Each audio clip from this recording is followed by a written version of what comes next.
नमस्कार.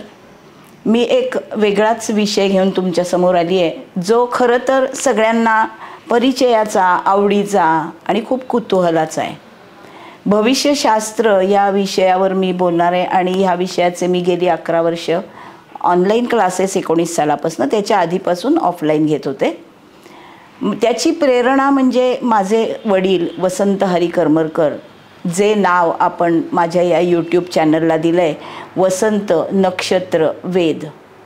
माझे वडील हे माझे गुरु आहेत आणि माझ्या अगदी लहानपणापासून म्हणजे जसं मला समजायला लागले आहे भाषा, तसं माझ्यासमोर आमच्या घरी येणारे लोक आणि माझ्या वडिलांचं त्यांच्याशी बोलणं, त्यांचे प्रश्न सोडवणं हे बघतच मी मोठी झाली आहे. आणि अर्थातच माझ्यामध्ये त्यांचंच ब्लड असल्यामुळे मला त्या विषयाची प्रचंड आवड, कुतूहल आणि अभ्यास हे सगळंच साईड बाय साईड माझ्या लहानपणापासून होत गेलं असलं पाहिजे. त्यामुळे मला साधारण 50 नंतर असं मी ज्या न्यू इंडियामध्ये एजंट आहे तिथल्या लोकांचे कुणाचं लग्न कधी ठरेल, कुणाला नोकरी कधी लागेल, कुणाला व्हिसा मिळेल का, असे प्रश्न मी सोडवत तिथल्याच मैत्रिणींना आधी मी शिकवायला सुरुवात केली त्यांच्या आग्रहावरून आणि असा माझा क्लास सुरू झाला. आपण भविष्यशास्त्र शिकवायचं म्हणजे काय शिकवायचं, किंवा मी तुमच्याशी आत्ता जे बोलते, तुम्ही प्रेक्षक जे माझ्यासमोर आहात, तर मी तुम्हाला बेसिक भविष्यशास्त्र म्हणजे काय हे पण सांगणार आहे. डायरेक्ट राशी, तुमच्या राशीला अमका, तुमचा शनी तमका, तुमचा गुरु असा, हे मी बोलणारच नाही. ते तुमचं तुम्हाला कळेल अशा भाषेमध्ये मी तुम्हाला ते शिकवल्यासारखं सांगणार आहे. सगळ्यात पहिलं आपण जे भविष्यशास्त्राबद्दल करतोय ही गोष्ट माणसाची अभ्यासाची आहे. माणसाचा अभ्यास आहे भविष्यशास्त्र हा. आणि व्यक्ती तितक्या प्रकृती. माणूस म्हणजे कोण आहे तर आपण पृथ्वीवर राहतो आणि पृथ्वीचा आकार गोल आहे हे सिद्ध झालं आहे सायन्समध्ये.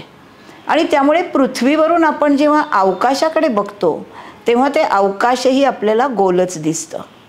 या अवकाशामध्ये आपल्याला अनेक तारे दिसतात, ज्यांना आपण समूहांना नक्षत्र म्हणतो, ग्रह दिसतात. या सगळ्यांचा परिणाम पृथ्वीवर राहणाऱ्या प्रत्येक माणसावर अगदी जवळून होत असतो. आणि हे 7000 वर्षापूर्वी बृहत पराशर होराशास्त्र या ग्रंथामध्ये पराशर ऋषींनी लिहून ठेवलं.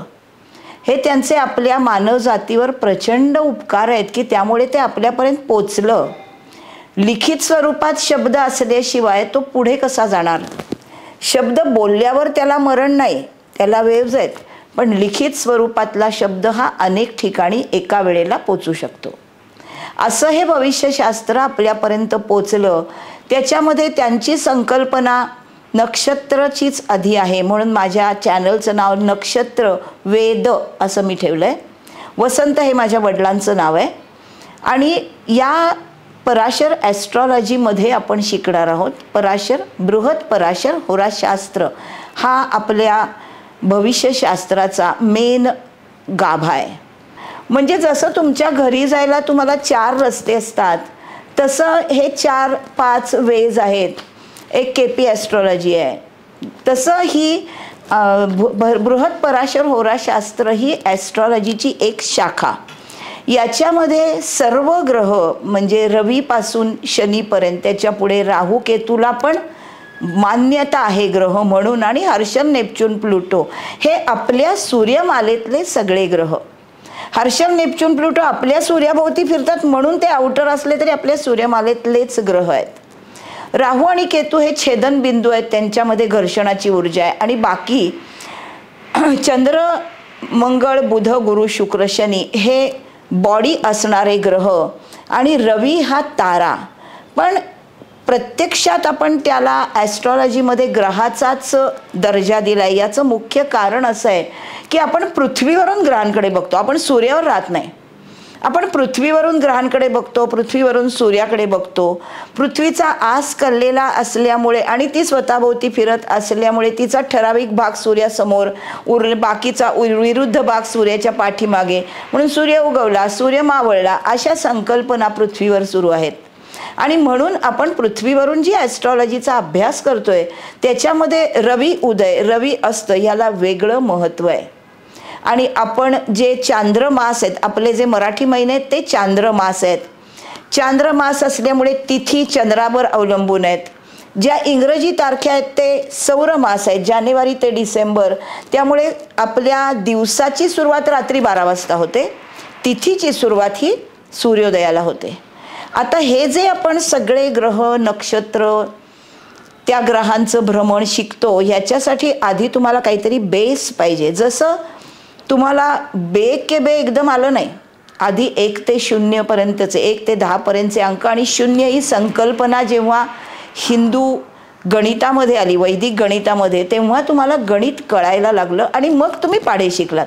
पाढे ही मूळ गोष्ट नाही आहे.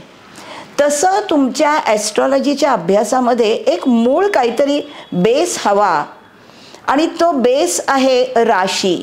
या राशी आकाशामध्ये लिहिलेल्या नाहीत, पण नक्षत्र 27 आहेत. तर या 27 नक्षत्राचा अभ्यास हा सूक्ष्मपणे एका माणसासाठी करायचा तर तो अवघड होता, कारण यांची संख्या 27 आहे आणि एका नक्षत्राचं अंशिक माप हे 13° 20' एवढंच आहे.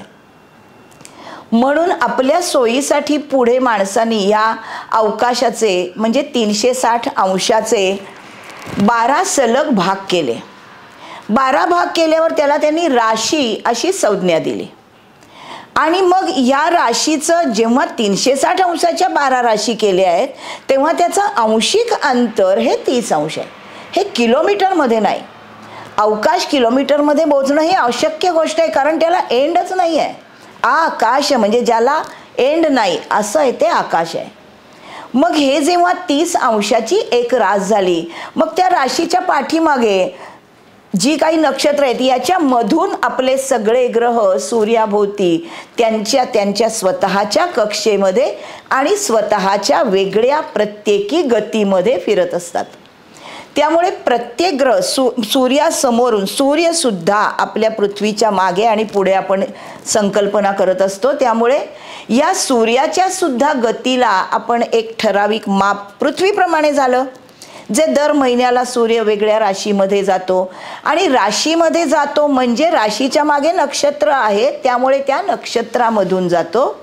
नक्षत्र ही 13° आहे, त्याचेही 4 भाग पाडले. 3° एक असे 4 भाग म्हणजे 4 चरण किंवा 4 पाद असे प्रत्येक नक्षत्राचे 4 भाग म्हणजे 27 नक्षत्र. प्रत्येक नक्षत्राचे 4 भाग अशा 108 भागांमधून या 12 राशींमधून ग्रह फिरतो.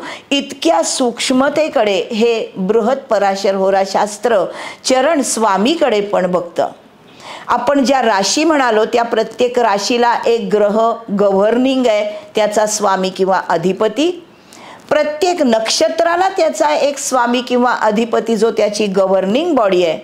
आणि प्रत्येक नक्षत्र चरणाला सुद्धा एक स्वतंत्र त्याचा अधिपती दिलेला आहे आणि त्यामुळे ते अतिशय सूक्ष्मतेकडे जातं. एक उदाहरण घ्यायचं झालं, हे कसं आहे हे जसं मी क्लासमध्ये सांगते तसं एक त्याचा चार्ट करून पाठवते की एक आकडा म्हणजे मेष रास, तिचा स्वामी मंगळ. आणि हे असं जेव्हा आपण त्याचं टॅब्युलर फॉर्म करतो त्यावेळेला त्याच्या नंबरला पण अतिशय महत्त्व आहे. कारण आपण जी नॉर्थ इंडियन स्टाईलनी कुंडली काढणार ती कुंडली आपण चौकोनी काढतो आणि तिच्यामध्ये आपण राशींची नावं लिहित नाही. आपण राशींना दाखवणारे, राशींना उद्युक्त करणारे असे आकडे लिहितो. म्हणून मी क्लासमध्ये शिकवताना शिकवते 1 मेष, 2 वृषभ, 3 मिथुन, 4 कर्क. म्हणजे मी एखाद्या राशीची कुंडली, एखाद्या लग्नाची कुंडली असं न म्हणता लग्नी 5 आकडा लिहा म्हणजे सिंह लग्नाची कुंडली आहे हे एका मिनिटात लक्षात येतं. म्हणून न्यूमरॉलॉजिकली आणि अल्फाबेटिकली अशा सगळ्याच गोष्टी एका वेळेला महत्त्वाच्या असतात. 1 मेष तिचा स्वामी मंगळ, 2 वृषभ त्याचा स्वामी शुक्र, 3 मिथुन त्याचा स्वामी बुध, 4 कर्क त्याचा स्वामी चंद्र, 5 सिंह त्याचा स्वामी रवी, 6 कन्या बुध, 7 तुळ शुक्र, 8 वृश्चिक मंगळ, 9 धनु गुरु, 10 मकर शनी, 11 कुंभ शनी आणि 12 मीन गुरु, अशा 12 राशी. आणि आपल्या कुंडलीमध्ये ज्या स्थानं, ज्याला प्लेसेस म्हणतो, त्या पण 12च आहेत.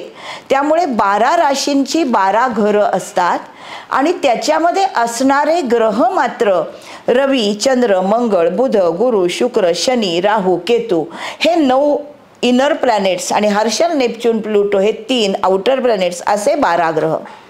पण आपण त्यांना हाताने उचलून ठेवत नाही. माणसाचा जन्म कसा होतो आणि ज्या माणसाची आपण ॲस्ट्रॉलॉजी शिकतो किंवा ज्याची आपण कुंडली बघतो, तर हा कुठे आहे आपल्या कुंडलीमध्ये? तर आपल्या कुंडलीमध्ये आपण पृथ्वीवर जन्म घेतो, तर आपल्या कुंडलीमधलं पृथ्वीचं स्थान हे पहिलं स्थान आहे. आणि आपण जन्म घेतला म्हणजे काय झालं? तर माणसाचा जन्म म्हणजे माणूस सांख्य योगामध्ये त्यामुळे जन्माला येतो. ॲस्ट्रॉलॉजी ही फिलॉसॉफीचीच एक शाखा आहे. गीतेमध्ये जे तत्वज्ञान कृष्णाने सांगितलं की तुम्ही अनेक इच्छा, आकांक्षा, महत्त्वाकांक्षा तुमच्या आयुष्यामध्ये असतात आणि त्या भावनेमुळे, त्या वासनेमुळे तुमच्या आयुष्यात गोष्टी घडतात, तुम्हाला दुःख होतात, अचिव्हमेंट होते, हे सगळं त्यामुळे आहे आणि ज्ञानामुळे आहे. पण ॲक्च्युली जेव्हा तुमचं आयुष्य संपणार आहे, आयुष्य संपणार आहे हे निर्विवाद सत्य आहे. पण ते संपताना सुद्धा माणसाच्या मनामध्ये इच्छा आहेतच, त्या न संपणाऱ्या आहेत. त्यामुळे मरते समयी माणसाच्या मनातल्या ज्या इच्छा असतात की ज्या त्याच्या पूर्णच झाल्या नाहीत, माणसाच्या इच्छा कधी पूर्ण होतच नाहीत, आणि त्या न पूर्ण झालेल्या इच्छा घेऊनच माणूस मरतो. मेल्यानंतर त्याच्या आत्मा शरीर सोडून बाहेर पडतो, सूक्ष्म देह तिथेच असतो, जी स्पिरिच्युअल बॉडी आहे. पण या सगळ्या महत्त्वाकांक्षा आणि इच्छा यांच्यामुळे माणसाला परत जन्म येतो. आपण जसजशी स्थानं बघू कुंडलीमधली, तसतसं अष्टमस्थानाचा अर्थ आपल्याला स्पष्ट झाला की हा जन्म का होतो हे कळेल. आणि मग असा जन्म जेव्हा माणसाचा होतो, यात काय काय असतं? तर माणूस हा 24 गोष्टींचं मिश्रण आहे, ती त्याची प्रकृती आहे. एक म्हणजे पंचमहाभूत, पृथ्वी, आप, तेज, वायू, आकाश. 5 ज्ञानेंद्रिय जी आपल्या चेहऱ्यावरती आहेत, आणि वाणी, हात, पाय, गुदा, मैथुन ही 5 कर्मेंद्रिय. सल्फर, पोटॅशियम, सोडियम क्लोराईड आणि मॅग्नेशियम ही 5 मटेरियल्स. आणि शब्द, स्पर्श, रस, रूप, गंध हे सगळ्या क्षमता, हे सगळं त्या प्रकृतीमध्ये आहे. आणि ह्या पंचमहाभूत, 5 मटेरियल, 5 ज्ञानेंद्रिय, 5 कर्मेंद्रिय, ह्या 20 गोष्टी आणि सत्व, रज, तम हे 3 गुण, हे 23 गोष्टी, आणि माणसाच्या शरीरामध्ये असलेलं जे तेज आहे ते 24वे, अशी माणसाची प्रकृती बनली. त्याच्यामध्ये प्राण नाही आहे अजून. हा प्राण म्हणजे मागच्या जन्मीचा जो आत्मा दुसऱ्या शरीरात प्रवेश करणार आहे, याला आपण प्राण म्हणतो. हा ब्रह्मदेवाच्या प्राणाचा अंश आहे. गीतेमध्ये असं स्वच्छ तत्वज्ञान लिहिलेलं आहे की वैकुंठ हे ब्रह्मलोकाच्या पासून वेगळं आहे आणि ब्रह्मदेवाला सुद्धा मृत्यू आहे. त्यामुळे ब्रह्मदेवाचा प्राण हा माणसाच्या शरीरामध्ये आत्म्याच्या रूपाने जेव्हा प्रवेश करतो, तेव्हा माणसाचा जन्म होतो. माणसाचा जन्म झाला, त्याला ब्रह्मदेवाच्या प्राणाचा अंश म्हणजे आत्मा मिळाला. पण इथे येताना त्याला संघर्ष करावा लागला, कारण मेष रास हे प्रथम स्थान आहे जिथे अवकाशामधून दुसऱ्या फॉर्ममधनं हा आत्मा जेव्हा माणसाच्या शरीरात प्रवेश करतो तेव्हा संघर्ष करावा लागतो त्याला. म्हणून तो मंगळाच्या राशीतून प्रवेश करतो आणि मग माणसाला त्याचं शरीर प्राप्त झालेला आणि जिवंत माणूस असं आपण इथे म्हणतो. म्हणून प्रत्येक माणसाचा जन्म हा सृष्टीच्या सृजनाचं एक प्रतीक आहे. प्रकृती आणि पुरुष यांचं मिलन झालं की माणसाचा जन्म झाला. आपण जी पराशर ॲस्ट्रॉलॉजी शिकतोय याच्यामध्ये मी जे शिकलो किंवा मी तुमच्या समोर जी प्रेक्षकांसमोर आणते याच्यामध्ये मी जे राशी नक्षत्र नक्षत्राचे चरण राशी स्वामी नक्षत्र स्वामी चरण स्वामी यांचं कॉम्बिनेशन म्हणजे एक रास आहे हे सगळं सांगतेय. पण या सगळ्या कॉम्बिनेशन्समध्ये जे बृहत पराशर होराशास्त्र आहे याच्या बरोबरीने भृगु ऋषींची भृगु चक्र पद्धती हिची पण सांगड माझ्या अभ्यासामध्ये मला जास्त महत्त्वाची वाटली. की आपली जी 12 स्थानांची कुंडली आहे कुठल्याही पद्धतीप्रमाणे ती साऊथ इंडियन असो किंवा नॉर्थ इंडियन असो 12 स्थानं कुंडलीमध्ये आहेत. तर भृगुचक्र पद्धतीप्रमाणे माणसाचं आयुष्य पराशर ऋषींनीही 120 वर्षांचंच कल्पिलेलं आहे. भृगुचक्र पद्धतीमध्येही 120 वर्षांचंच आयुष्य 12 स्थानांमधून माणूस जगतोय. त्यामुळे पहिली जी 12 वर्ष आहेत माणसाची त्यात प्रथम स्थानात हा माणूस जन्माला आला हे त्याचं पहिल्या वर्षापर्यंतचं वय. त्याच्यामध्ये सत्व रज तमचा त्याला अजून स्पर्श झालेला नाहीये फारसा, तो व्यक्त होत नाहीये अजून. तो जन्माला येऊन काही महिने झाले आहेत तोपर्यंत ते बाळ सगळ्या अवतीभोवतीचं निरीक्षण करतं. जास्त वेळ ते निद्रेत असतं, मागच्या जन्मीमध्ये ज्या जन्मीच्या आठवणींमध्ये असतं असं म्हणतात. त्यानंतर दुसरं वर्ष म्हणजे द्वितीय स्थानामध्ये जेव्हा ते बाळाचं वय प्रवेश करतं तेव्हा आपल्याला असं दिसतं की 2 वर्षापर्यंत 1 ते 2 वर्षापर्यंतचं मूल आपली आई, ही बाई आपली आई, ही व्यक्ती आपले वडील, हा आपला कोणीतरी घरातला इतकं त्याला ओळखायला यायला लागतं. आणि ते किंचित हसत असतं दुसऱ्या महिन्यामध्ये. दुसऱ्या वर्षी त्याला चांगल्यापैकी ह्याची जाणीव व्हायला लागलेली आहे. तिसरं वर्ष जे आहे या वर्षामध्ये त्याला हातात वस्तू पकडणं, काहीतरी लिहिल्यासारखं करणं अशा क्रिया ते सुरू करतं. चौथ्या वर्षी त्याला हे बिल्डिंग म्हणजे हे भिंती, हे माझं घर, हे माझ्या घरातली माणसं, ही माझी आई, ही माझे वडील, हे माझी माणसं इतपत पोझेशन कळायला लागतं. 5व्या वर्षी त्याला आजूबाजूचं जग, या जगातनं मला काय मिळतं किंवा ह्या गरम वस्तूला हात लावली ही गरम आहे मला भाजतंय इतपत जाणीवा त्याच्या क्षमता दिसायला लागतात.